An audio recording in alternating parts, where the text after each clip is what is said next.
वालेकुम बंधु भाई। वालेकुम अस्सलाम। की हाल है? कोई अल्हम्दुलिल्लाह। জাহাঙ্গীর কিদারে? इधर बैठा है, क्या हुआ?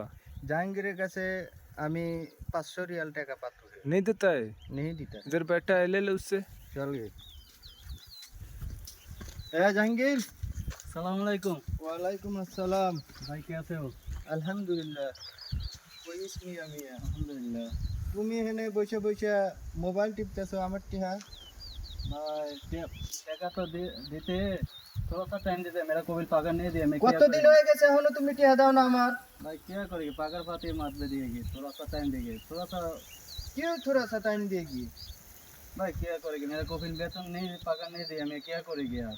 आप समझते हैं ना, मैं माध्यम में काज करते थोड़ा पैसा पाती है, फैमिली खर्च देता है, मेरे पास तो पैसा नहीं है। তোমার যখন টাকা দিয়েছি তুমি তখন বলছিলে যে ভাই 10 দিন পরেই দিয়ে দেবো, আজকে 15 দিন। तो भाई मैं बोला तो वेतन पहले देगी, मेरा कोविल पगार नहीं दिया, मैं क्या करेगी, थोड़ा सा टाइम देना आप, थोड़ा सा बाकी। আমার টাকা এখন লাগবে, টাকা দাও। अभी किधर से देगी भाई? না হলে মোবাইল দাও। नहीं भाई, क्या हुआ? मोबाइल क्यों लेता है? दे दो मोबाइल इसको, पैसा पगार पाएगा देगा। भाई बोला उसके नहीं मानती यार, मैं क्या करेगी यार। भाई मैं दे दे गरीब मोबाइल। आदमी यार, किसी कुछ नहीं ज्यादा करते। दिन होएगी, मोबाइल नहीं है पैसा देगी। दे दे मोबाइल दे दे। मोबाइल नहीं लेने का, वो पैसा देगा, पगार पाएगा 15 दिन बाद देगा। तेरा दाखिल। हाँ, मुश्किल नहीं है, नहीं देगा मैं देगा तेरे को। दे दे मोबाइल, दे दे मोबाइल, नहीं लेने का। ठीक है। खुश है भाई? खुश है? शुक्रिया। शुक्रिया शुक्रिया।